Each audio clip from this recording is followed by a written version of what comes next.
Um, I'm going to show you the ceiling. Isn't this a really ugly electrical? I don't know what it is. It looks like it belongs in an office like in the 50s and not something you'd want to keep. Anyway, I'm reading you from this website that I signed up for by Angie Atkinson, and she wrote me the following. It says, "Let's talk about you. Grab your coffee. I hope this email finds you feeling well. Fair warning, it's going to be a long one, but worth the time. Meanwhile, trying to avoid the nasty beepers. Where I live, people just beep constantly, not thinking that it does make noise for other people. But that's why I'm actually signing up for her newsletter about narcissism. But worth the time it'll take you to read. Grab a cup of coffee, settle in. Before I dig into my message today, I wanted to share a few helpful posts over Queen Being for you. They are below. This is the website, Queen Being. Why you feel so confused all the time? Do you feel confused all the time? Or do you ever find yourself wondering, why am I confused? I know I have, and I know I'm not alone here. If you're anything like me, you're naturally curious and you're actively looking for solutions. So there's a post for that. What to expect when you reject a narcissist. When you reject a narcissist with actual narcissist recordings, what happens when you reject a narcissist? How long do you need to be with a toxic person before they'll stalk you? Oh God, I don't want to read this. Coach Lise tells her story. If you have a survivor, you can share a story. I don't want to do that.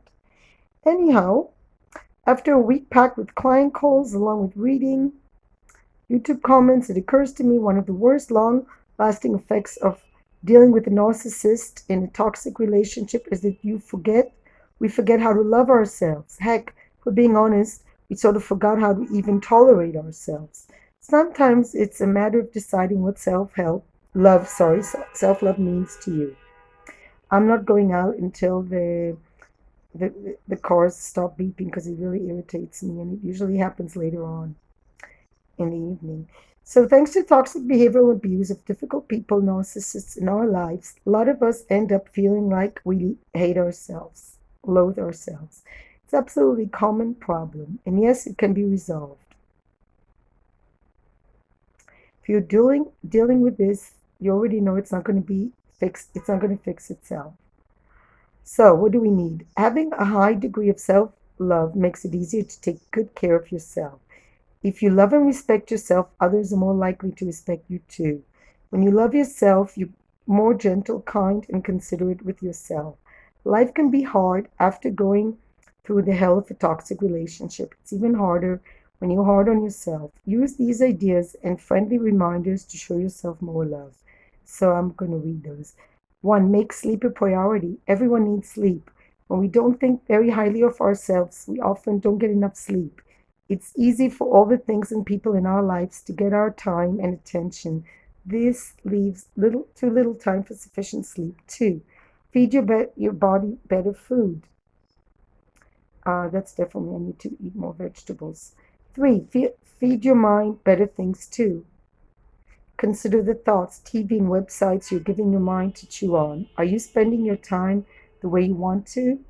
You want your 18-year-old child to spend his time? That's a good question. Exercise. Taking care of your body with exercise is a sign of self love. You don't have to train for a triathlon, but get some exercise each day. 5. Look your best. When people aren't happy with themselves, the general appearance is one of the first things that slide. Give yourself the attention you need to look your best every day. Be the best dressed and best groomed person in the room wherever you go. I don't think I'm going to compete because I don't really feel like doing that, so I'm going to skip that. But I'm going to try to look okay. Make time to relax. Critical to enjoying life. Schedule time in your day to kick back and do whatever you enjoy. Forgive yourself. It's pretty tough to love yourself if you haven't forgiven yourself for your past mistakes and failures. There's nothing you can do about the past, so it only makes sense to let it go and forgive yourself. List your best qualities. Those lacking in self-love can quickly rattle their shortcomings, but struggle to identify positive characteristics. Remind yourself all the amazing qualities you have. Write down your positive qualities, even if they're only slightly positive.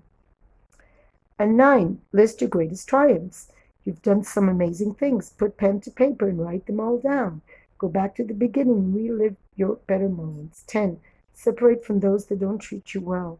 If someone in your life is a regular detractor, consider giving them the walking papers. There's so many people in the world, it doesn't make sense to put up with someone that doesn't treat you well. 11, start making the changes you've been avoiding. You have a good idea of the changes you'd like to make in your life. Let today be the day you start implementing a few of those ideas. If you can't love yourself, at least unconditionally accept yourself. You can't expect to enjoy your life. It is an unfortunate fact. Treat yourself like you matter, and you'll begin to believe that you do. Our beliefs can be led by our actions. We can change our beliefs to justify our behaviors. Put your attention on your strengths and successes. Take care of your mind and body. You're the only person you have 24/7. Everyone else is available on a limited basis.